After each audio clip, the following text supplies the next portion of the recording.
नमस्कार, मी प्रसन्न जोशी. साम टीव्ही डिजिटलच्या लक्ष असतं माझं या मराठी न्यूज मीडियातल्या पहिल्या आणि सध्या तरी एकमेव असलेल्या फेसबुक आणि इंटरॅक्टिव्ह लाईव्ह न्यूज शो मध्ये आपल्या सगळ्यांचं स्वागत.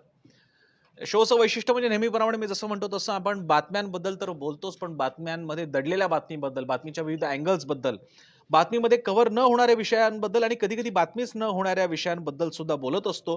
त्यासाठीच आपला हा कार्यक्रम म्हणजे लक्ष असतं माझं. आणि आज सुद्धा असाच एक विषय घेऊन मी तुमच्या समोर आलेलो आहे.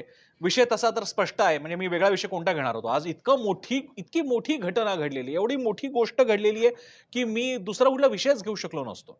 म्हणजे मला मान्य, आज विक्रम गोखलेंची प्रेस कॉन्फरन्स सुद्धा झालेली आणि मला मोह झाला, नाही याच्यातला भाग नाही, मला मोह झाला की मोदींपेक्षा विक्रम गोखलेंची पीसी याच्यावरती खूप बोलता आलं असतं मला, पण मी मोह टाळला.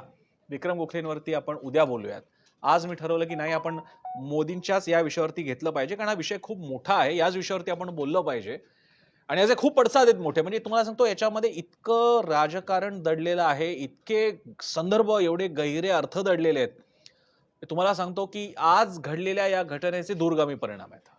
हे केवळ आज उद्या परवा यूपी पंजाब इलेक्शन एवढ्या पुरता नाहीयेत. खूप खूप पुढच्या गोष्टी आहेत त्यामध्ये, ज्या गोष्टी मला आता बघायला मिळत आहेत आणि मी शेअर करायचा प्रयत्न करतोय. आणि इनफॅक्ट मला आजच्या या चर्चेमध्ये अपेक्षा ही आहे, माफ करा, मी नेहमीप्रमाणे हा व्हिडिओ शेअर करत असतो माझ्याही फेसबुक पेजवरती. एकच सेकंद, झालं का माझं? येस. तर मी म्हणत होतो हे की आजच्या व्हिडिओमध्ये मला खास करून ही अपेक्षा, मी इतर वेळी तुम्हाला सांगतोस की तुमची मतं मला हवी आहेत, मी वाचून दाखवत असतो, पण आज मला जरा तुमच्याकडनं समजून घ्यायचं आहे, जर का तुम्ही मोदी विरोधक असाल, मोदी समर्थक असाल, की तुम्ही या आजच्या मोदींच्या घोषणेकडे कसं पाहता. आपण विषय काय घेतलेला आहे, मोदी जिंकले, मोदी हरले. काय झालं आज आपल्याला माहिती आहे. सकाळीच आज आपण एका प्रचंड मोठ्या बातमीने आपल्याला धक्का दिला. मोदींनी हे जाहीर केलं की कृषी विषयक 3 कायदे आमचं सरकार मागे घेईल, ही घोषणा त्यांनी केली. आणि संसदेमध्ये ते पारित करण्याची प्रक्रिया, रिपील करण्याची प्रक्रिया पूर्ण होईल असं ते म्हणालेले. आणि ते होईल, आता विंटर सेशन मध्ये ते होऊन जाईल. आता इथे पुढे बोलण्यापूर्वी इथे पुन्हा एक मुद्दा लक्षात ठेवायचा. पंतप्रधान नरेंद्र मोदी हे कोणत्याही निर्णयाला, विशेषतः जिथे क्रेडिट घेणं असतं तिथे ते असतात. लक्षात घ्या. म्हणजे नोटाबंदीचा फायदा झाला की नाही याबद्दल नंतर काही चर्चा होत नाही, कुठेही मीडियामध्ये पण केली जात नाही. पेट्रोल डिझेलचे भाव आकाशाला का भिडतायत याबद्दल एखादी मन की बात होत नाही, किंवा मोदी देशाला संबोधन करत नाही, त्यामागचे फायदे तोटे समजावून सांगत नाही. मोदी तेव्हाच टीव्हीवर येतात, समोर येतात, जनसंबोधन करतात जेव्हा क्रेडिट तिकडे आहे. तुम्हाला आठवत असेल, असाच एक काय काळ चालू होता, इलेक्शनच्या आसपासचा काळ होता, 2019च्या आसपासचा. तुम्हाला आठवतंय का? अचानक असं जाहीर करण्यात आलं की मोदी मीडियावरती बोलणार आहेत आणि सगळे मीडिया अख्खा स्टन झाला होता. काय बोलणार, काय बोलणार? राहुल गांधी पण विचारतायत की राफेल बद्दल बोलणार का मोदी वगैरे. सगळे सगळे बोलत होते. सगळ्यांच्या मनात प्रचंड उत्सुकता होती, मोदी काय बोलणार. आणि प्रत्यक्षात काय झालं माहितीये? जे बातमी महत्वाचीच होती, शास्त्रज्ञांचं अभिनंदन आहे त्यासाठी. मोदींनी फक्त एवढंच डिक्लेअर केलं की आपल्या शास्त्रज्ञांनी जमिनीवरून अवकाशातील उपग्रह नष्ट करण्याच्या तंत्रज्ञानामध्ये स्वयंपूर्णता प्राप्त केलेली आहे, ज्याला कायनेटिक किल म्हणतात. म्हणजे आपलं ते क्षेपणास्त्र जातं आणि ते थेट त्या उपग्रहाला भेदतं आणि नष्ट करून टाकतं. ही टेक्नॉलॉजी जगात खूप कमी देशांकडे ती टेक्नॉलॉजी मिळाली, हे सांगायला मोदी आले. सांगायचा मुद्दा असा की जिथे क्रेडिट आहे तिथेच मोदी टीव्हीवरती जातात. ती त्यांची आतापर्यंतची पार्श्वभूमी आहे महत्वाच्या घोषणा करताना. आणि त्यात काही चूक नाहीये, म्हणजे मी चूक बरोबर म्हणून नाही म्हणतो, ही एक स्ट्रॅटेजी आहे, ही एक कम्युनिकेशनची स्ट्रॅटेजी, आणि त्यासाठी मोदी ते करत असतात. त्यामुळे पहिल्यांदा मी एक टीका म्हणून नाही करत आहे. प्रत्येकाला एक ते भान असावं लागतं की आपण लोकांसमोर कधी जायचंय, तो अतिशय महत्वाचा क्षण नेमका कधी साधायचा आहे. आणि त्या पार्श्वभूमीवर बहुधा पहिल्यांदा असं झालेलं आहे की नरेंद्र मोदी देशाची माफी मागायला, आपण घेतलेला निर्णय मागे घ्यायला पहिल्यांदा आलेले आहेत. आता याच्यात 2 भाग येतात. एक, 2014 पासून आतापर्यंत कधीही ज्याचं काही न्यून आहे, ज्याचा काहीतरी तोटा आहे, ज्याच्या बाबतीत आपली चूक आहे, ती कधीही कबूल करायला पुढे न आलेले मोदी यावेळी मात्र स्पष्टपणे समोर येतात, निर्णय मागे घेतल्याची घोषणा करतात, देशाची माफी मागतात. ही महत्वाची गोष्ट आहे. पुढे जे काही पुढे सांगणार आहे त्याच्या अनुषंगाने फक्त इकडे एक महत्वाचा मुद्दा आहे. आणि त्यामुळे असं ज्यांना वाटतंय की मोदी म्हणजे माझ्या पुढे मोदी हरले जिंकले या दोन्ही सेक्शनच्या बाबतीत मी बोलणार आहे. असं ज्यांना वाटतंय की मोदींचा हा पराभव झालेला आहे, मोदी हरलेले आहेत, शेतकऱ्यांनी दाखवून दिलेलं आहे वगैरे वगैरे, ते खरं आहे. त्यातले मुद्दे मी मांडणार आहेत. पण लक्षात घ्या, आणि हा मुद्दा आतापर्यंत तुम्ही कोणत्याही विश्लेषणात ऐकला नसेल, हा माझा दावा आहे तुम्हाला. मोदींनी 2014 पासून कधीही जो विषय त्यांच्या विरोधात जाणारा, त्यांच्या क्षमतेला, सत्तेला, शक्तीला छेद देणारा असेल, त्याबद्दल ते टीव्हीवर कधी आलेले नाहीये. कधी त्यांनी स्पष्टीकरण दिलेलं नाहीये. आणि म्हणून जर का ते आत्ताच्या या विषयाच्या बाबतीत, की जो इतका महत्वाकांक्षी विषय होता, आणि पुन्हा याच्यात एक लक्षात घ्या, ही घोषणा मोदींनी केली का नाही संसदेच्या अधिवेशनापर्यंत थांबले? इतका महत्वाचा निर्णय, स्ट्रॅटेजिक आणि पॉलिसी असणारा निर्णय संसदेत घेता आला असता, कृषी मंत्र्यांकरवी सांगता आला असता, संसदेमध्ये सांगता आला असता. पण आज त्यांनी हे भाष्य करून सगळा मीडिया, सगळ्या देशाचं लक्ष स्वतःकडे केंद्रित केलं.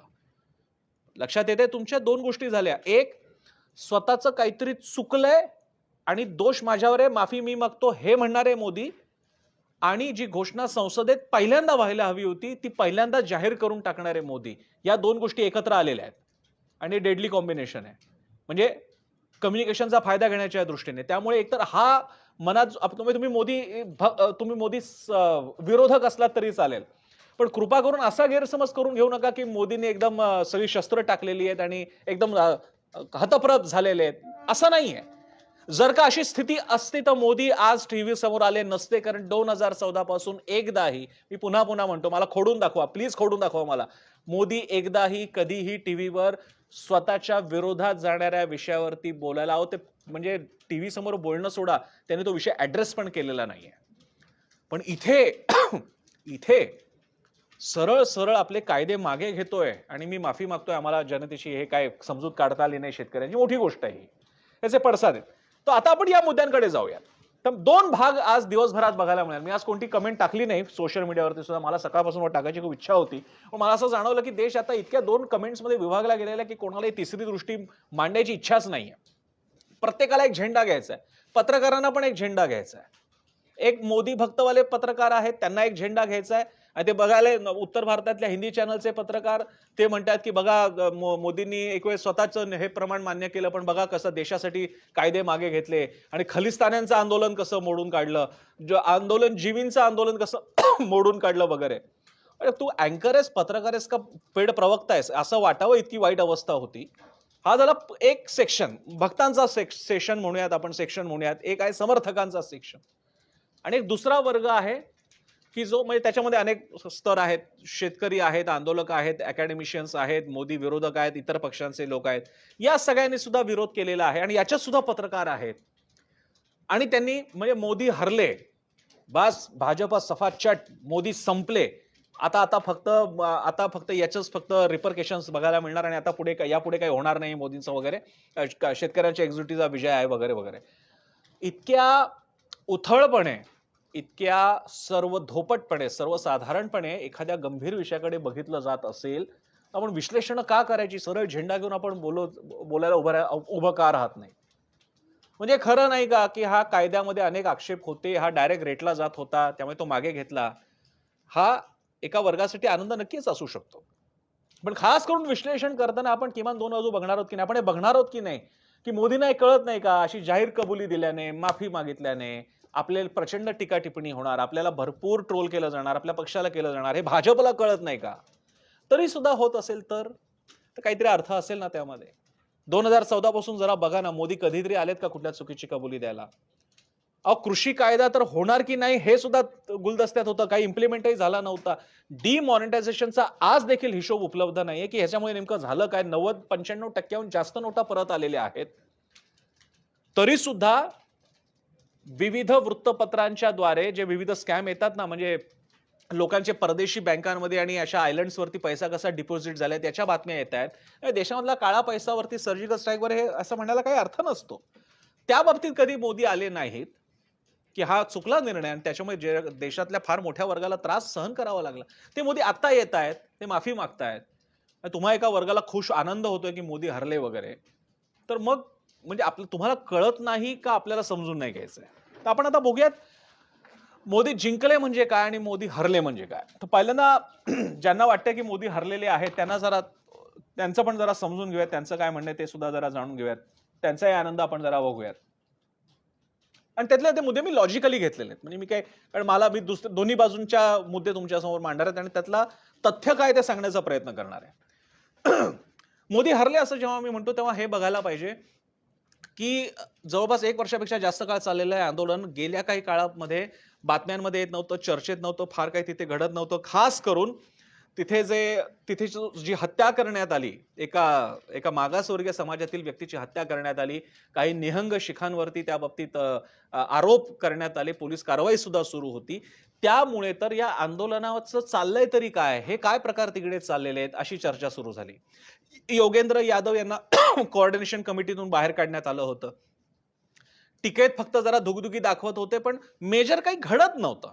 एक 22 तारखेला ते मोठी किसान महापंचायत घेणार होते, पण झालं असं होतं, हे आंदोलन सुरू झालं तेव्हा ते भारतातल्या एका मोठ्या वर्गाचं आंदोलन जसं वाटत होतं, की जसं अण्णा हजारे आंदोलन मोमेंटम आला होता, तसा इथे दिसत नव्हता. नंतरच्या काळात, आधी दिसत होता. नंतरच्या काळात मात्र तो मोमेंटम हळू कमी होत गेला.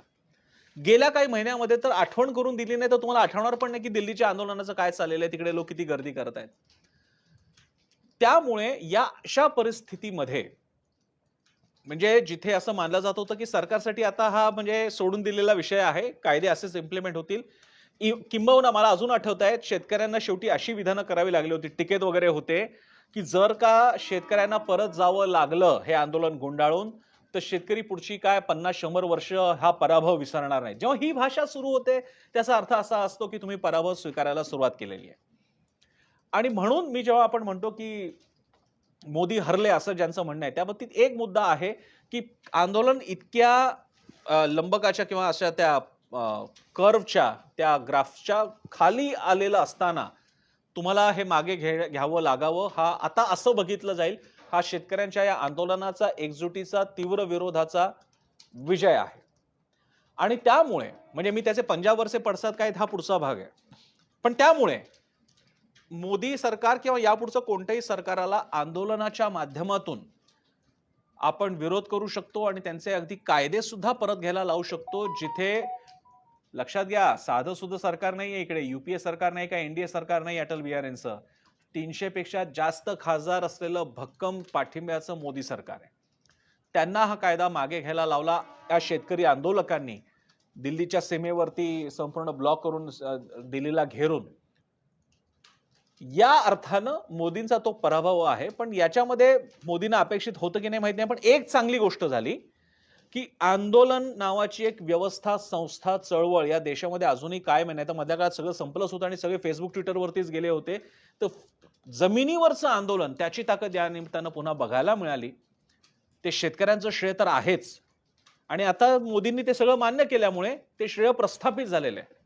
त्याला एक एक एक ॲक्रेडिशन, त्याला एक त्याच्यावरती मुद्रा, एक मोहर उमटलेली आहे, की जर का तुम्ही लावून धरलं, तुमच्या त्रास सहन करायची ताकद असेल, तुम्ही लावून धरलं, तुम्ही जरा कन्सिस्टन्सी ठेवली, तुम्ही स्वतःवरचा विश्वास डळू दिला नाही, जर का निघून गेले असते शेतकरी, तर मध्येच निघून गेले असते तर काय झालं असतं? शक्यता खूप कमी होती की हा कायदा परत मागे घेतला आला असता.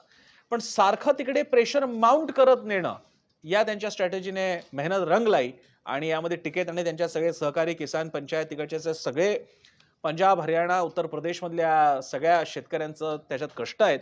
अनेक शेतकऱ्यांना प्राण गमवावे लागले. या सगळ्याचं श्रेय त्यामध्ये आहे, हे मान्य करावं लागेल. त्या अर्थानं मोदी हरले असं आपण म्हणतो ते त्या अर्थानं. एक आणखी मुद्दा असा आहे, की यानंतर आता भाजप समर्थक म्हणतात, की ठीक आहे कायदे मागे घेतलेले आहेत. किंबहुना अनेकांनी हेही उल्लेख तिकडे केलेला आहे, की मोदी आज व्हिडिओमध्ये असं म्हणाले, की आओ फिर से एक नई शुरुआत करते हैं. म्हणजे एक पुन्हा नवीन सुरुवात करणार आहोत. कायदे यापुढेही येणार नाहीत असं विधान केलेलं नाही. त्यामुळे पुन्हा कायदे आणले जाऊ शकतात. जशी नावं बदलतील, काही तरतुदी बदलतील. मला आठवतंय युपीए काळामध्ये एक असा प्रसंग आला होता. जमीन अधिग्रहणाच्या बाबतीत प्रचंड विरोध झाला आणि त्यानंतर जमीन अधिग्रहणाच्या बाबतीत अतिशय कठोर कायदे बनवण्यात आले शेतकऱ्यांच्या बाजूने. मार्केटपेक्षा किती पट्ट्यांना भरपाई मिळावी, किती समूहानं मिळून परवानगी दिल्यानंतर जमीन अधिग्रहित करता येऊ शकते. असे अनेक मुद्दे होते, खूप चांगले मुद्दे होते. त्यामुळे आता हा कायदा परत आला तर 2 गोष्टी होतील. एक तर आता त्याला संसदेची सगळी प्रक्रिया पार करून अधिक नीट प्रकर्षाने पुढे जावं लागेल. ज्याला म्हणतात कॉट अनअवेअर, म्हणजे विरोधकांना असं माहीतही नाही आणि पटकन आला आणि पटापट लोकसभा राज्यसभा करून पार झाला, असं होणार नाही. त्याच्यावरती भरपूर चर्चा होईल. इतकंच नाही, आत्ताच्या या आंदोलनाचे धडे घेऊन त्या कायद्यामध्ये त्यांना मेजर बदल करावे लागतील. इतके बदल करावे लागतील की आताचे 3 कायदे हे तेच होते का? आणि प्लीज हे तुम्ही सांगतो ते अगदी नोंदवून ठेवलं तरी चालेल. हे 3 कायदे जेव्हा परत येतील तेव्हा हे 3 कायदे खरंच तेच होते का? इतकं वाटावं इतकं हे कायदे बदललेले असतील. तरी सुद्धा समाधान मानायचं कारण नाही, कारण मागच्या दारानं याच्यातल्या प्रत्येक तरतुदी इम्प्लिमेंट करता येणं शक्य आहे. आजही महाराष्ट्रात हे शक्य होतंय. त्यामुळे मला स्वतःला, म्हणजे मला कळत नाही इतकं भावुक का घेतलं जातं. शेतकऱ्यांच्या कष्टाचं कौतुक जर का बाजूला सोडलं, तर शेतकरी कायदे मागे घेतले म्हणजे काहीतरी फार मोठी गोष्ट झाली. हे आजही त्या शेतकरी कायद्यातल्या प्रत्येक तरतुदी वेगळ्या प्रकारे मागच्या दाराने इम्प्लिमेंट करता येतात. हे माहित नाहीये का शेतकरी तज्ञांना? तरी सुद्धा इतका इतका हे का असावा, असा उत्साह काय? असं नाहीये. एनिवे, पण तो मुद्दा मान्य केला पाहिजे की पुढच्या वेळी कायदे येताना आजचे कायदे हेच का इतकं वाटावं, इतके हे कायदे काय म्हणू त्याला, अल्टर करून, एडिट करून, त्याच्यामध्ये खूप बदल करून ते आणावे लागते. मोदी हरले याचं आणखी एक कारण हे असू शकतं की जरी अ, या या ह्या जो कायदे मागे घेण्यात आलेले त्याच्या मागे पंजाब आणि युपीचं राजकारण आहे असं म्हटलं जात असलं आणि आता ते डॅमेज थांबवलेलं आहे असं वाटत असलं, तरी याच्या पलीकडचा एक खूप दूरगामी विषय आहे. मोदी आणि भाजप हे सर्व काळ निवडणुकीचा विचार करणारा एक प्रोफेशनल पक्ष आहे आणि हे मी कौतुकाने बोलतोय. सत्ता आल्यानंतर सोडून देणारे ते लोक नाहीयेत. पक्ष संघटनेकडे दुर्लक्ष करणारे ते लोक नाहीयेत. या जनमानसात काय चाललेलं आहे, कोणते ट्रेंड आहेत आणि कुठल्या दिशेने हवा वाहते याची जाण असणारे ते लोक आहेत. पश्चिम बंगालमध्ये जरी सत्ता स्थापनेचं त्यांचं ध्येय असलं तरी त्यांना माहित होतं, म्हणजे मी जेव्हा याबद्दलची माहिती घेण्याचा प्रयत्न करत होतो, अमित शहा यांना नीट माहित होतं की आपला आकडा जास्तीत जास्त किती जाऊ शकतो. तो आकडा तिथपर्यंतही गेला नाहीये. पण जो आता पूर्ण बहुमताने पश्चिम बंगालमध्ये सुपडा साफ होणार तृणमूल काँग्रेसचा असं ते बोलत होते. प्रत्यक्षात तसं नव्हतं. अमित शहांना नीट माहित होतं की पश्चिम बंगालमध्ये किती जागा मिळू शकतात. त्याच्या पुढच्या किती जागा या आपला बोनस असतील. भाजपची महाराष्ट्रातली खरी ताकद ही 50 ते 60 जागा ही खरी कोर ताकद आहे. कोर ताकद आहे. त्याच्या पुढचा बोनस आहे. तो वर खाली होऊ शकतो. त्या अर्थानं मी म्हणतोय. सांगायचा मुद्दा असा की पंजाब आणि युपी मध्ये या अशा निर्णय मागे घेतल्याने डॅमेज कंट्रोल होईल असं वाटण्याची शक्यता कमी आहे. मी ज्याला हरलं या सेक्शनमध्ये, कारण पुढे मी जिंकले या सेक्शनमध्ये पण बोलणार आहे, त्याच्यात हाच मुद्दा वेगळ्या प्रकारे येईल. तर पंजाब आणि युपी मध्ये अजूनही फटका बसू शकतो. त्याचं कारण या अशा निर्णय बदलल्याने उत्साहित झालेले शेतकरी, त्यांचा तो शेतकरी समाज वर्ग, हे आता यापुढे असे कायदे येऊ नयेत किंवा ज्याला आपण म्हणून एक लक्षात घ्या, उत्तर भारताचं एक राजकारण आहे. पंजाब, हरियाणा, उत्तर प्रदेश, पश्चिमी उत्तर प्रदेश जिकडनं हे लोक येतात.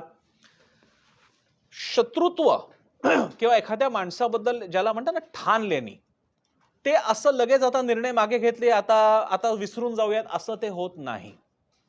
ते असं आतमध्ये मुरत जातं. आणि लक्षात घ्या, हे आंदोलन 1 वर्ष चाललेलं आहे. 200-500 शेतकरी याच्यामध्ये गेलेले आहेत. ऊन, पावसाळा आणि हिवाळा त्यांनी पाहिलेला आहे. मी तुम्हाला काही प्रतिक्रिया वाचून दाखवतो.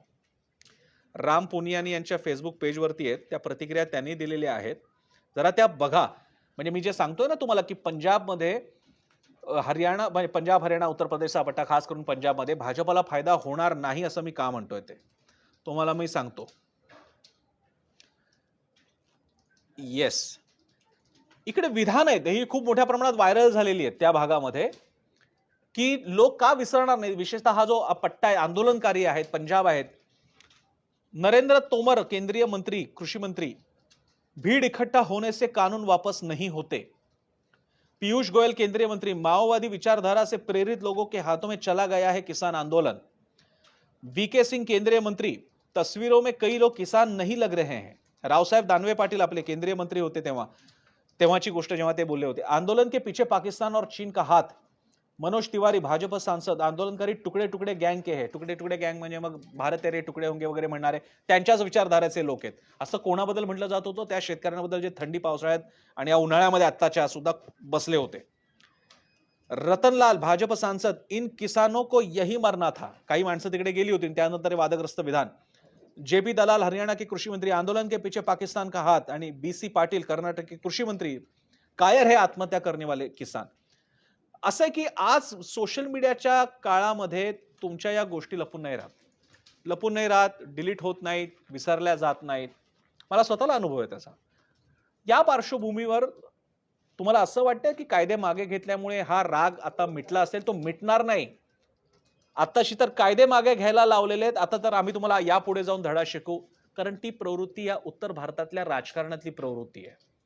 तिकडे तो राग असा मुरत राहतो आणि त्यात 1 वर्ष थांबायला लावल्यामुळे हा जो एक गोल्डन पिरियड होता, जर का हाच निर्णय त्या सुमारास घेतला आला असता तर कदाचित फार चर्चा झाली नसती, विषय संपला असता. एक म्हणजे शेतकऱ्यांचं आंदोलन जेव्हा तयार झालं होतं, काही काळ जात होता, तेव्हा एक क्रिसेंडो एक असा लाईन येते, तेव्हाच आंदोलन झाला की कायदा मागे घेतला, किसान सुद्धा आपलं यश झालं आणि ते मागे गेले असं झालं असतं.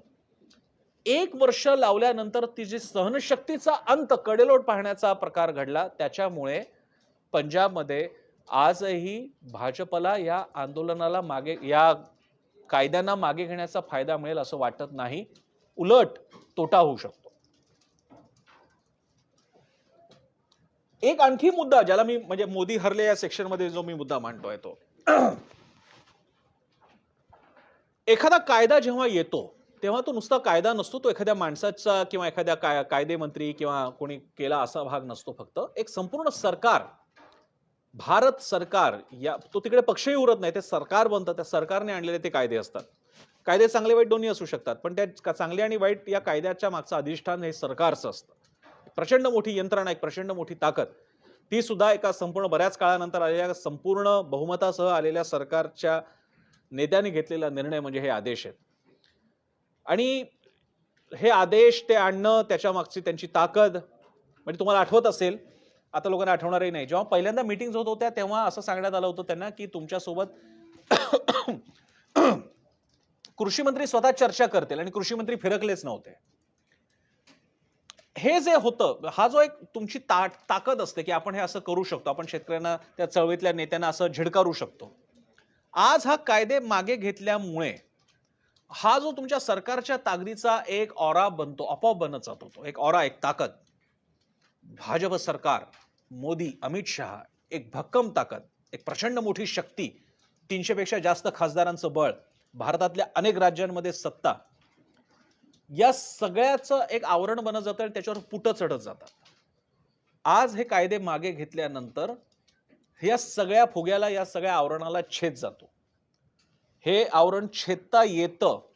लक्षात घ्या, कोणत्याही सरकारला किंवा कोणत्याही पक्षाला कधीच आवडणार नाही की आपला हा जो एक ऑरा बनलेला असतो, एक असते खरी ताकद आणि एक असते नोशनल ताकद. एक अशी असते की ज्याचा प्रभावाबद्दल वाटत असतं की यांची एवढी ताकद असेल. MIM ची ताकद खूप मर्यादित आहे, पण असदुद्दीन ओवैसींच्या भाषणांमुळे असं वाटतं की अरे MIM म्हणजे फार काहीतरी मोठा फोर्स आहे. प्रत्यक्षात त्यांना काही मिळत नाही. एक काळ होता की शिवसेना म्हणजे जसं म्हणजे शिवसेनेच्या सभांना प्रचंड प्रतिसाद, प्रत्यक्ष जागा काही फार मिळायच्या नाही, पण हा ऑरा टिकून राहणं फार गरजेचं आहे. या आंदोलनानंतर हे निर्णय मागे घेणं, हे कायदे मागे घेणं, यामुळे या ऑराला छेद गेलाय. आतापर्यंत या ऑराला, या भाजपच्या ताकदीला थेट असा छेद भाजपच्या स्वतःच्या निर्णयामुळे, लक्षात घ्या, इतरांनी अनेक डिमिस्टिफाय करण्याचा प्रयत्न केला, पण छेद गेला नव्हता. आणि कधी भाजपच्या सर्वोच्च नरेंद्र मोदी, बाकीचे तर सोडा, नरेंद्र मोदी म्हणतात कायदे मागे घेतोय आम्ही. त्यामुळे हे शक्य आहे. जे आतापर्यंत बाकीचे विरोधी पक्ष फक्त बोलत होते ते आपोआप घडलेलं आहे. वस्तुतः ते कधी घडलं असतं तर वेगळं झालं असतं. विरोधकांनी मोठ्या सरकार म्हणजे भाजपला एखाद्या निवडणुकीमध्ये पराजित केलं, जसं पश्चिम बंगालमध्ये घडलं. राष्ट्रीय पातळीच्या निवडणुकीत भाजपचा पराभव झाला, तर तो ऑरा गेला, तर तो त्या प्रक्रियेचा भाग आहे. पण तुम्ही आता हे कायदे मागे घेतल्यानंतर एका आंदोलनापायी तिथे तुमच्या सगळ्या सत्तेची क्रेडिबिलिटी तिथे लागलेली असते. त्या अर्थानं सुद्धा मी मोदी हरले असं त्या अर्थानं म्हणतोय. एक पुढचा भाग जो मोदी भक्तांना फार डाचणारा आहे, पण तो मुद्दा मांडावा लागेल. सरकार, भाजप सरकार, केंद्र सरकार, तरी शेवटी हे सगळे म्हणजे कोण? या सगळ्यांचा एक चेहरा आहे, ते म्हणजे नरेंद्र मोदी. यामागे एक प्रचंड मोठी प्रक्रिया आहे, 2014 पासूनच्या आधीची प्रक्रिया आहे, आणि त्याचा चेहरा बनले होते नरेंद्र मोदी. भारत सरकार याला जर का पर्सोनिफाय करा असं मला कोणी म्हटलं किंवा तुमच्यापैकी कोणाला सांगितलं, तर मला खात्री आहे तुमच्या डोळ्यासमोर चेहरा अवतरणार, तो म्हणजे नरेंद्र मोदींचा. त्यात काही चूक नाहीये, कारण तशीच मांडणी त्यांनी केली होती. आज कोणाला आठवणार नाही, पण 2009च्या निवडणुका होत्या, आणि पंतप्रधानपदी अडवाणींसाठीचा चेहरा होता आणि पोलाद आयर्न मॅन अशा अर्थाने त्यांचा चेहरा करण्यात आला होता. त्यामुळे पंतप्रधान पदाचा चेहरा दाखवायचा, आमचे अडवाणी तुमचे कोण, आमच्याकडे नरेंद्र मोदी तुमचे कोण, हीच पद्धती राहिलेली आहे. या आंदोलनाच्या नंतर ह्या अशा प्रकारे कायदे मागे घेणं आणि माफी मागणं याच्यामुळे अभेद्य सुरकुती सुद्धा ज्याच्यावरती पडत नाही आणि ज्यांच्या त्या कणखर चेहऱ्याच्या समोर इतर कशाचाही निभाव लागत नाही, त्या नरेंद्र मोदींच्या चेहऱ्यावरती एक प्रश्नचिन्ह, त्यांच्या त्या चेहऱ्याच्या प्रभावावरती या निर्णयामुळे आणि त्यांच्या माफी मागण्यामुळे तयार झालेलं आहे. म्हणजे आतापर्यंत असं वाटत होतं की इथपर्यंत कुणालाही पोहोचता येत नव्हतं, पण ते आता पोहोचता आलं असा समज आता तयार होणार. तो समज काय ते मी पुढे नंतर म्हणेन, पण मला असं वाटतं की असं जेवढे हे मी मुद्दे मांडतोय हे फक्त मी आता मोदी हरलेले आहेत असं ज्यांचं मानतायत त्यांच्या बाबतीत थोडंसं सहमत होऊन एक्सेप्शन्स मी सांगतो तुम्हाला. त्यामुळे एकूणच की मोदी यांचा जो सगळ्या सरकारचा चेहरा आहे, तो चेहरा सुद्धा म्हणू शकतो की मी माघार घेतोय, मी माफी मागतोय. आणि हे मी जो आधीचाही मुद्दा मांडला होता त्या ऑराशी संबंधित आहे. आता जिंकले हा पण मुद्दा आपल्याला जरा घ्यावा लागेल. मी असं मानतात की मोदी हरले, भाजपाच्या पराभवाची सुरुवात झाली, आता झालं, आता लोण पसरत जाणार, असं नाहीये. मी जसं म्हणालो, मी कार्यक्रमाची सुरुवातच म्हणूनच अशी केली की जर का हे इतकं तोट्याचं गणित असतं तर मोदी स्वतःहून टीव्हीवरती आले नसते. कारण 2014 पासून मोदी कधीही कशाचंही कुठल्याही वाईटपणाचं, अपराधाचं, चुकीचं अपश्रेय घेण्यासाठी, चूक कबूल करण्यासाठी टीव्हीवर कधीच आलेले नाही. आज जर का ते टीव्हीवर आले असतील तर त्याच्या मागे नक्कीच त्यांची काहीतरी गणितं असणार, दीर्घकालीन दृष्टी असणार. आणि त्यामुळे इतक्या लवकर आनंदी व्हायचं कारण नाही. ज्यांना असं आता स्वप्न पडू लागलेले आहेत की आता भाजप मुक्तीच्या दृष्टीने भारताचा प्रवास सुरू झाला, इतक्या लवकर ते शक्य नाहीये. एक तर या मधल्या काळात मी जसं म्हणालो होतो की हा विजय अशा अर्थानं आहे की जेव्हा की आंदोलन आटत चाललं होतं, विझत चाललं होतं, लक्षात घ्या आंदोलनाचा जेव्हा क्रिसेंडो असेल, आंदोलन अगदी पीकला पोहोचलं असेल तेव्हा जर का त्यांनी माघार घेतली असती तर ती माघार म्हणून, ती हार म्हणून दाखवता आली असती. मोदी समर्थक आज असं म्हणू शकतात की जेव्हा आंदोलनातली हवा गेलेली आहे, आंदोलनात हिंसक घटना घडतायत, टिकतायत की नाहीत असा मुद्दा उपस्थित झालेला आहे. चर्चेत तो मुद्दा आता नाहीये. पंजाबची ज्यांची ताकद ठरू शकली असते ते अमरिंदर सिंग तिकडे आता नाहीयेत. इनफॅक्ट ते भाजपच्या जवळ जातात की काय असं चिन्ह आहे. अशा वेळी सुद्धा आम्ही माघार घेतली आणि निर्णय मागे घेतले, हा एक पॉइंट ते दाखवू शकतात. आताचं काही कारण नव्हतं. किंबहुना पंजाबमध्ये या सगळ्या अशा भाजपने सरकारने कायदे आणले याचे फायदे घेण्यासाठीची स्थितीच नाहीये काँग्रेसपाशी. उलट, आणि जो अगदी आज पॉप्युलरली मुद्दा मांडला जातोय, जो मीही मांडतोय, तो असा, उलट भाजपनं हे कायदे मागे घेऊन, मोदींनी हे कायदे मागे घेऊन अमरिंदर सिंग यांच्यासाठी पंजाब मोकळा करून दिलेला आहे. अमरिंदर सिंग यांनी एक पार्टी सुरू केलेली आहे, पंजाब काँग्रेस पार्टी. ते त्यांच्यावर अलायन्स करणार आहेत भाजप बरोबर. त्यांची पूर्वाट पूर्ण झाली की भाजपने कायदे मागे घेतलेले आहेत. आणि यानंतर आतापर्यंत अकाली आणि भाजप याच्या पलीकडे जाऊन भाजप आता हा नवीन भिडू. मी तुम्हाला सांगतो, अमरिंदर सिंग यांचा पक्ष हे निमित्त मात्र आहे. एकदा का सत्ता नीट स्थिर स्थावर झाली, एकदा का ताकद आपल्याला कळली की अमरिंदर सिंग यांचे एकतर नितीश कुमार तरी होतील, म्हणजे सत्तेची संख्या कमी आहे पण तरीही मुख्यमंत्री, किंवा नारायण राणे तरी होतील की जे थेट भाजपमध्ये गेले. दोनच पर्याय अमरिंदर सिंग यांच्या समोर आहेत. नितीश कुमार जागा कमी पण मुख्यमंत्री पद, किंवा पक्षभिक्षा आता डिसॉल्व्ह करून टाका भाजपमध्ये आणि भाजपमध्ये थेट जा. आणि म्हणून मोदींचा हा पराभव नाही, ही स्ट्रॅटेजिक माघार आहे. आणि पंजाब हे राज्य, म्हणजे विचार करा, जे कायदे इम्प्लिमेंट करायला अडचण आहे, ज्याचं पूर्ण लागू करणं अजून शक्य झालेलं नाहीये, त्याच्यापैकी त्रास करून घेण्यापेक्षा ते कायदे मागे घेतात. लक्षात घ्या, हे कायदे जेव्हा आले तेव्हा काँग्रेसची स्थिती आणि अमरिंदर सिंग काँग्रेसच्या बाहेर नव्हते. गेल्या काही काळामध्ये काही अशा फेवरेबल कंडिशन्स भाजपसाठी तयार झालेल्या आहेत की आता अमरिंदर सिंग काँग्रेसचे तिकडे नाही आहेत. काँग्रेसकडे काय आहेत, ते चन्ना आहेत, ते बिचारे आत्ताच आलेले आहेत, त्यांना तर धड कर्तृत्वही दाखवता येणार नाही कारण काळ कमी मिळालेला आहे. आणि त्यांच्या डोक्यावर बसवलेले आहेत नवज्योत सिंग सिद्धू, प्रदेशाध्यक्ष, ज्यांचं खरं तर जागा ही कॉमेडी सर्कस किंवा अशा तत्सम कार्यक्रमात आहे, ते तिकडे बसलेले आहेत. अशा परिस्थितीमध्ये अमरिंदर सिंग काँग्रेसमधून बाहेर येत आहेत ही शक्यता नसलेल्या काळात हे कायदे आलेले आहेत. आता हे कायदे मागे नेताना अमरिंदर सिंग भाजप यांची युती आणि एक संपूर्ण पक्ष, एक संपूर्ण राज्य आपल्याला जर का मिळत असेल तर कायदे परत आणता येतात. आणि मी तुम्हाला आधीच म्हणालेलो की या कायद्यातल्या तरतुदी आज राबवता येत नाही असं तुम्हाला का वाटतंय? या ना त्या प्रकारे या कायद्यातल्या तरतुदी आजही राबवता येतात. हे कायदे नसताना सुद्धा शेतकऱ्यांच्या विरोधी, हिताविरोधीचे कायदे, म्हणजे ऍक्शन्स नाही का घेतल्या जात? आपल्याकडे एखाद्या गोष्टीचं बंपर उत्पादन झालं असेल तरी त्याच्यावर निर्यात बंदी नाही का आणली जात? आपल्याकडे भरपूर साठा असून सुद्धा बाहेरून माल तोच मागून आपल्याकडचे भाव पाडणं नाही का होत? मग जर का हे तुम्हाला कळते तर एवढं आश्चर्य का वाटतंय की हे कायदे मागे घेतले? ही एक स्ट्रॅटेजी आहे. त्याचे काही अल्पकालीन तोटे असतील सुद्धा, प्रतिमेला तडा जाणं ज्याचा मी आधीच्या भागामध्ये उल्लेख केला. त्याच्या पलीकडे फायदा पण एक राज्य मिळण्याची शक्यता आहे. आणि त्यामुळे मी मोदी इथे जिंकले या सेक्शन मध्ये या मुद्द्याचा समावेश केलेला. माफ करा, थोडासा माझ्या घशाला प्रॉब्लेम आहे.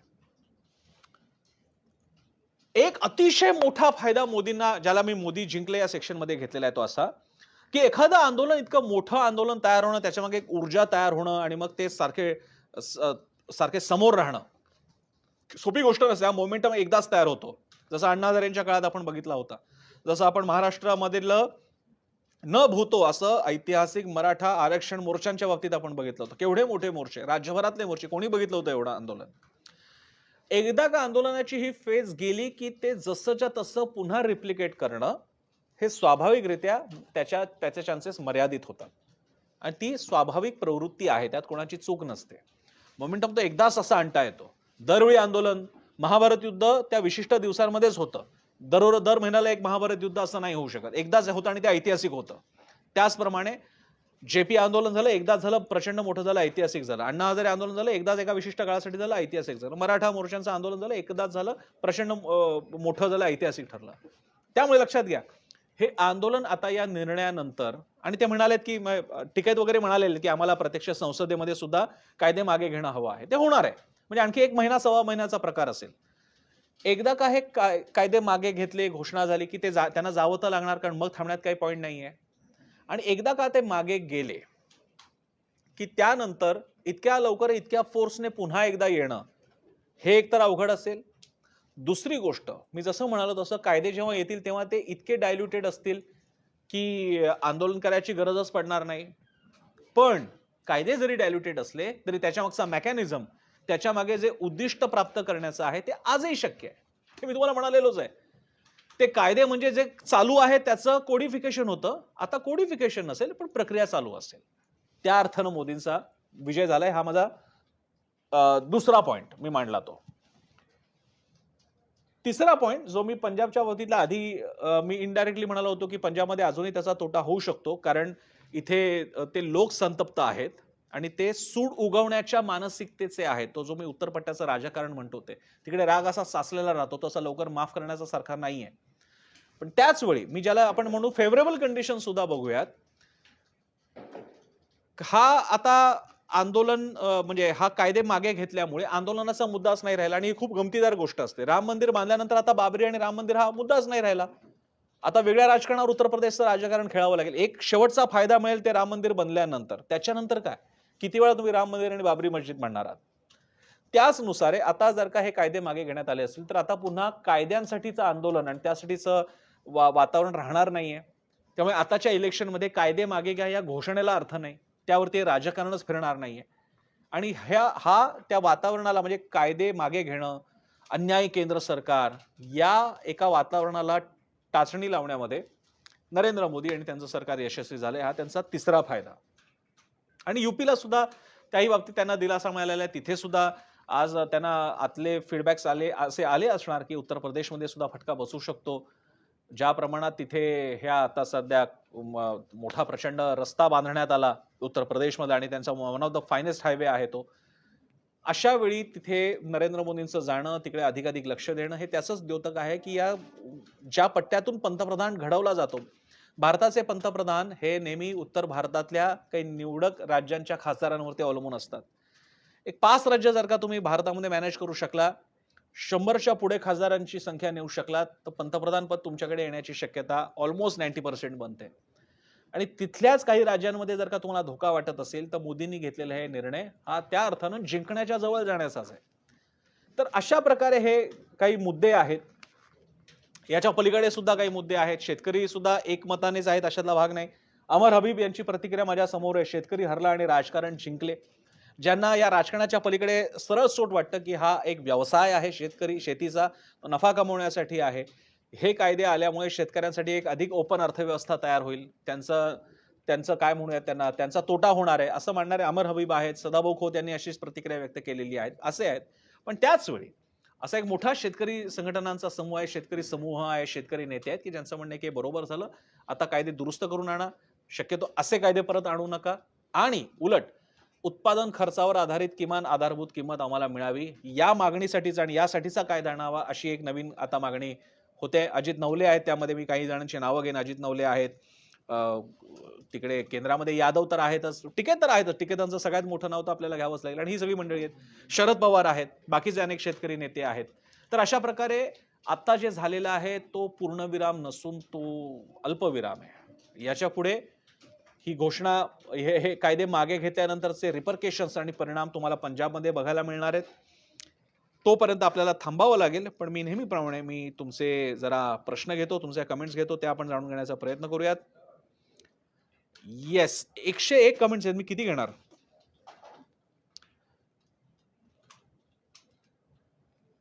मिलिंद धुमाळे यांची कमेंट आहे, मला मोदींना हरवण्यात इंटरेस्ट नाही. मोदी फक्त चेहरा आहेत. पाशवीपणे सत्ता राबवणारा संघ भाजप हरला. लोकशाही संविधान जिंकलं आणि मी आता आश्वस्त आहे वगैरे वगैरे असं त्याने लिहिलेलं आहे. मी जसं म्हणालो तसं की मला पत्रकार असल्याचा एक तोटा असा होतो की मला मला असं काय म्हणतात मासूमला मराठी काय शब्द आहे, मला इतकं निरागस, येस, निरागस शब्द मला सांगण्यात आला. मला एवढं निरागसपणे नाही विचार करतात की असं काहीतरी एक छोटंसं झालं, आता सगळा पराभव, आता भाजप हरला, आता भाजपचा पराभव सुरू झाला. असं नाही होत. असं नाही होत. असं देश नसतो, असं देश चालत नाही. लोक असा विचार करत नाही. त्याच्यामागचे राजकारण वेगळी असतात. 5 वर्ष सत्ता राबवल्यानंतर सुद्धा अख्खं इलेक्शन हे मतदानाच्या शेवटच्या 2 आठवड्यात घडत असतं. हे ज्या देशात घडतं त्या देशामध्ये कृपा करून असे काहीतरी निर्णय घेतल्यामुळे राजकारण बदलतं असं कृपया मानू नये. भाऊसाहेब चासकर आमचे शिक्षक मित्र ते म्हणतायत, आंदोलन जीवी म्हणून शेतकऱ्यांची क्रूर थट्टा केली होती, त्याबद्दल त्यांनी देशाची आणि शेतकऱ्यांची माफी मागावी. मी जसं म्हणालो तसं भाऊसाहेब चासकर, मी जसं म्हणालो तसं हे जे सगळ्या गोष्टी मी मगाशी वाचून दाखवले होते, काय काय कमेंट्स आल्या होत्या भाजपच्या नेत्यांकडून, या सगळ्याचे प्रतिध्वनी पुढच्या काळात निनादत राहणार आहे. पंजाब किंवा या भागात मी जे म्हणतोय की शेतकरी इतक्या लवकर हा जो सगळा वर्ग आहे तो इतक्या लवकर माफ करणार नाही, कारण त्यांना अजूनही तो राग छळतोय. आमचे काही बांधव या आंदोलनात मेले. थंडीत, ऊन, पावसाळ्यात आम्ही इकडे राहिलो. पावसाळ्यात तर नाहीच, फार कमीच असतो तिकडे, पण उन्हामध्ये, उत्तर भारतातल्या उन्हामध्ये सुद्धा ते तिकडे थांबले होते. पंजाबमध्ये शेतकरी, काही सधन शेतकरी असतील, ते काय पिझ्झा खात होते, काय कॉफी पित होते, काय करत असतील. जाणीवपूर्वक त्यांच्या अन्नावरती सुद्धा बोट ठेवण्यात आलं होतं की हे काय पिझ्झा खाणारे शेतकरी किंवा काय. काही ठिकाणी तर त्याच्या पुढे जाऊन लोकांची मजल गेली होती. हे या सगळ्या गोष्टी त्यांच्या डोक्यात आहेत. त्यामुळे मी जसं म्हणालो तसं की तुम्ही म्हणताय ते बरोबर आहे, हा राग त्यांच्या मनात असू शकतो. म्हणून तर मी याचा व्हिडिओ 2 प्रकारे केलाय. मोदी जिंकले, मोदी हरले, दोन्ही मुद्दे. मी कुणाच्या तरी एक झेंडा घेऊ शकत नाही, कारण मी तेवढा निरागस नाहीये. मला कोणाचा अजेंडा रेटायचा नाहीये. बापू शांताराम म्हणतात, मोदी जिंकले नाही तर देशातील कष्टकरी शेतकऱ्याच्या एकजुटीपुढे त्यांचा इगो आणि अहंकार गळून पडला.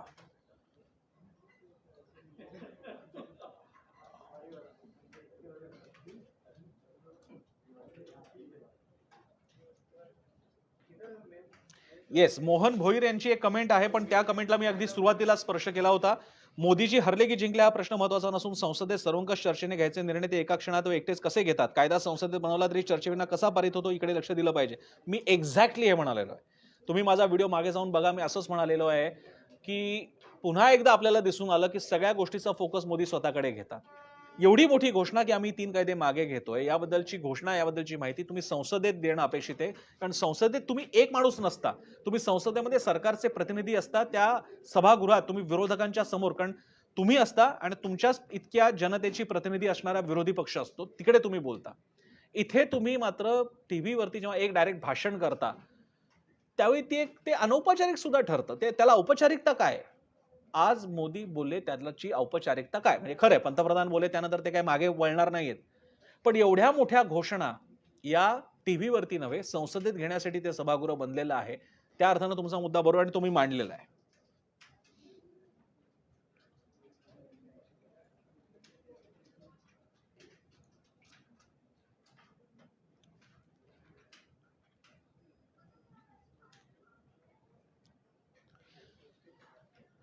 नरेश विजय ओझा यांनी अटल बिहारी वाजपेयींची कविता आठवते असं असं इकडे लिहिलेलं आहे. मला ती व्यक्तिगत माहिती नाही की ती अटल बिहारींची आहे की नाही, पण 4 ओळी आहेत त्यामुळे वाचून दाखवायला हरकत नाही. स्वर्गीय पंतप्रधान अटलजींची कविता आठवते. एक नहीं दो नहीं करो बीसों समझौते पर स्वतंत्र भारत का मस्तक नहीं झुकेगा. अगणित बलिदानों से अर्जित यह स्वतंत्रता त्याग तेज तप बल से रक्षित यह स्वतंत्रता प्राणों से भी प्रियतर यह स्वतंत्रता असं त्याने लिहिलेलं आहे. पण असं जेव्हा तुम्ही लिहिता तेव्हा तुम्ही मोदींच्या बाजूने लिहिताय का शेतकऱ्यांच्या बाजूने लिहिताय मला कळलेलं नाही. ओके, तुमच्या बाकीच्या कमेंट्स बघून मला कळलं की तुम्ही कोणत्या बाजूने आहेत. पण तुमची प्रचंड मोठी कमेंट आहे ती मी पूर्ण नाही वाचू शकत. महादेव सरदार म्हणतायत जे कालपर्यंत देशद्रोही खलिस्तानी गुंड अराजक आंदोलनजीवी होते ते आज अचानक शेतकरी झाले. हा पण मुद्दा आहे. या शेतकऱ्यांना खलिस्तानी म्हणण्यात आलं होतं, तुकडे तुकडे गँग म्हणण्यात आलं होतं, पाकिस्तानचा हात असल्याचं म्हणण्यात येत होतं, हे शेतकरी दिसत नाही असं म्हणण्यात आलं होतं. मग आता प्रश्न उपस्थित होतो की जेव्हा मोदी म्हणतात की मी काही शेतकऱ्यांना समजावू शकलो नाही, त्यावेळी तुम्ही या शेतकऱ्यांना शेतकरी मानता की नाही? त्या शेतकऱ्याला शेतकरीच मानायचं नाही हे त्या माणसासाठी त्या शेतकऱ्यांसाठी किती मोठा अपमान असेल. जाहीरपणे आपल्याला म्हणण्यात येते की आपण या देशावरती प्रेम करत नाही, आम्ही दहशतवादी आहोत, खलिस्तानी आहोत, हे म्हणणं किती धोकादायक असू शकतं. त्यामुळे हा मुद्दा सुद्धा बरोबर आहे आणि त्याचे जर का आज तुम्हाला इथे ते आठवत असेल तर विचार करा त्या लोकांना ते का नाही आठवणार.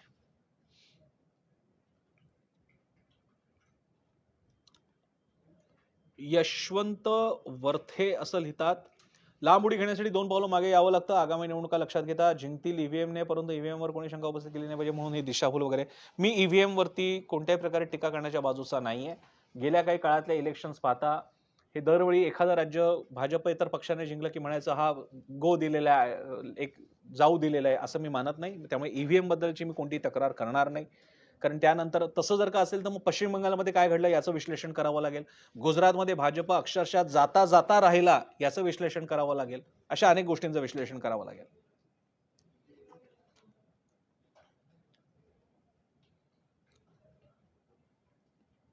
विजय दरोडे म्हणतात कायदे मागे घेतले नाहीत, फक्त घोषणा केली आहे. पंजाब आणि उत्तर प्रदेशातील निवडणुका झाल्यावर पुन्हा नव्यानं कायदे होणारच नाही अशी खात्री नाही. पण कायदे येणारच नाहीत असं कोणीच म्हणालेलं नाहीये. मोदी सुद्धा आज त्यांच्या भाषणातलं एक वाक्य तुम्हाला माहितीये का? ते असं म्हणालेले आहेत, आओ फिर से नई शुरुआत करते हैं. आणि नई सुरुवात म्हणजे हे कायदे पुन्हा येणार आहेत, वेगळ्या स्वरूपात येणार आहेत. आणि मी आज सांगतो की जेव्हा हे नव्यानं कायदे येतील तेव्हा हे कायदे आत्ताच्या कायद्यांचे काहीच नसतील. म्हणजे आत्ताचेच कायदे ते आहेत का असं वाटणारच नाही अशी स्थिती असेल. त्यामुळे तुम्ही म्हणताय तसं असं नाहीये की कायदे आता येणारच नाही, ते येणारच आहेत आणि हे मोदींनी संकेतात्मक रूपाने सांगितलेलं पण आहे.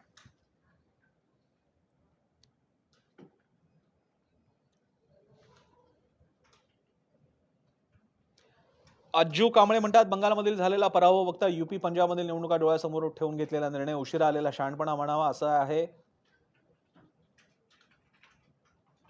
अविनाश बोरसे पाटील म्हणतात कृषी कायदे मागे घ्यायला नको होते. सुप्रीम कोर्टाद्वारा स्थापित समितीचा अहवाल बघून त्यात आवश्यक ते बदल करायला हवे होते. कुठल्याही पक्षाला सत्तेशी देणं घेणं असतं आणि त्यासाठीचे कायदे मागे घेतले गेले आहेत वगैरे वगैरे. हा पण एक मुद्दा आहे.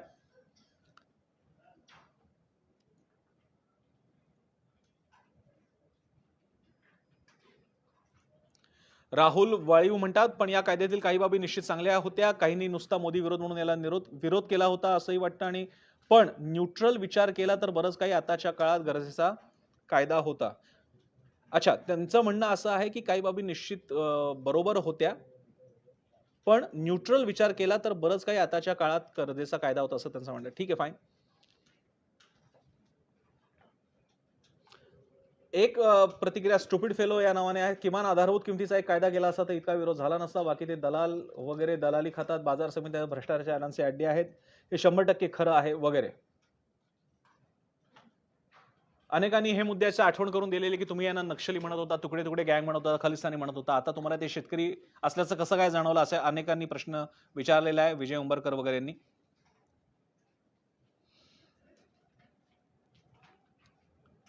प्रशांत वानखेडे म्हणतात की हा लोकशाहीचा मोठा विजय आहे, मोदींनी ही घोषणा केलेली आहे.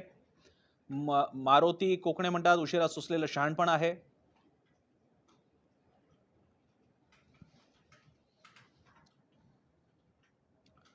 अनूप बेडमुठा म्हणतात एका दगडात अनेक पक्षी मारलेले आहेत.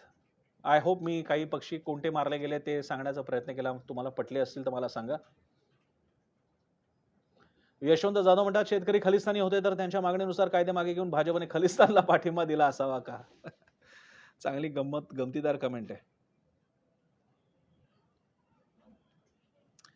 जवळपास त्याच मुद्दे आहेत जे मी मगाशी सांगत होतो, ते मुद्दे बरोबर आहेत ते सुद्धा, की तेच इलेक्शनच्या तोंडावरती केलेले आहेत वगैरे वगैरे मुद्दे. आणखी काही कमेंट्स आहेत त्या मी थोड्याशा एखादी राहून जाऊ नये म्हणून मी त्याही घेण्याचा प्रयत्न करतो. सुनील कदम म्हणतात जिंकले हा काय प्रकार आहे? सपशेल हरलेल्यांना जिंकले म्हणणं म्हणजे वेडेपणा होईल असं नाहीये.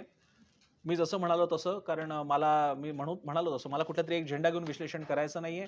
मी जेव्हा बघतो आणि मी मगासपासून म्हणत आलेलो आहे, मोदींनी 2014 पासून स्वतःवर ज्याची जबाबदारी नकारात्मक अर्थानं येईल, आपण चूक आहोत असं जिथे दिसेल अशा कोणत्याही बाबतीत जरी त्या घटना घडल्या असल्या तरी जसं की डिमॉनिटायझेशन ते टीव्ही समोर आलेले नाहीत.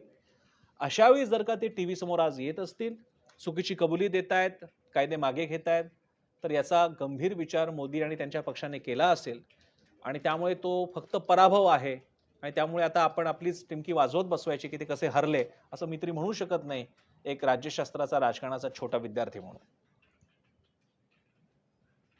नौशाद उस्मान यांची कमेंट, आणि बरं झाला मुद्दा मांडला आहे, नाही तर माझ्याकडे राहून गेला असता. इसी प्रकार सीएए, ट्रिपल तलाक बिल, 370 संशोधन कानून, एनआरसी, धर्माधारित एससी आरक्षण रोकने वाला कांग्रेस अध्यादेश भी वापस लिया जाए. म्हणजे आता उदाहरणार्थ अशी ही चर्चा, बरोबर हा मुद्दा आला ते बरं झालं. असेही मुद्दे येऊ लागलेले आहेत की आता अशाच प्रकारे शेतकऱ्यांसारखीची एकजूट दाखवून काश्मीरचं 370 कलम परत आणलं पाहिजे. सीए एनआरसीला अधिक तीव्रपणे विरोध केला पाहिजे आणि तो येऊ देता कामा नये. आणि या सगळ्याच्या बाबतीत आता भाजप फक्त मागे मागे जाणारे माघार घेणार आहे असं जर का आपल्याला वाटत असेल तर ती फार मोठी चूक आहे, तो फार मोठा गैरसमज आहे. त्याचं एक कारण लक्षात घ्या. म्हणजे मला हा प्रॉब्लेम येतो की लोकांना इतक्या वर्षांच्या घटना घडून सुद्धा साध्या गोष्टी का लक्षात येत नाही. शेतकरी आंदोलन किंवा महाराष्ट्रातलं मराठा आरक्षण या सगळ्याच्या मागे एकसंध वर्ग उभा राहतो. शेतकरी आंदोलनाच्या मागे पंजाब, हरियाणा, पश्चिमी उत्तर प्रदेश याचा एक अख्खा वर्ग उभा राहतो, जो असा रस्त्यावर दिसतो, जो तुमच्या विरोधासाठी असा प्रचंड संख्येने उभा राहतो आणि त्याची एकजूट अशी तुमच्या राजकारणावरती प्रभाव टाकते, मतदानाच्या बाजूने किंवा अन्य कोणत्याही बाजूने. सीए एनआरसी साठी जर का असं एकदा सरकारने रेटा लावला तर त्यांना विरोध करणारी शक्ती कोणाची असणार आणि ती किती संख्येने असणार आहे, हे वाईट आहे. आंदोलनातल्या लोकांच्या संख्येवरून आणि ताकदीवरून जर का निर्णय घेणं किंवा बदलणं चालू राहिलं तर ज्यांची ताकदच नाहीये त्यांनी काय करायचं, हा प्रश्न मला वेळोवेळी पडतो. पण म्हणूनच शेतकरी विरोधी कायदे मागे घेतले गेले, त्यामुळे आता यापुढे सीए एनआरसीचा विरोध सुद्धा यशस्वी होईल असं जे मानत असतील ते नंदनवनात राहतात असं माझं मत आहे. त्यामुळे कृपया असा विचार करू नका. असं करण्यासाठीचे प्रयत्न होऊ शकतील, पण हे टेम्पलेट जसंच्या तसं तिथे कॉपी होईल असं जर का आपल्याला वाटत असेल तर तो भोळसटपणा आहे, निरागसपणा आहे. मी जेव्हा निरागस म्हणतो त्यावेळी मला वेगळा शब्द वापरायचा असतो, लक्षात घ्या.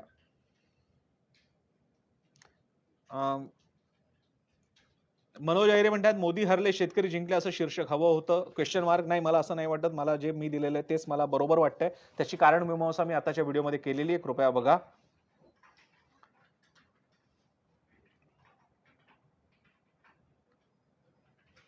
आय गेस तेच प्रश्न कमेंट्स परत आलेले आहेत.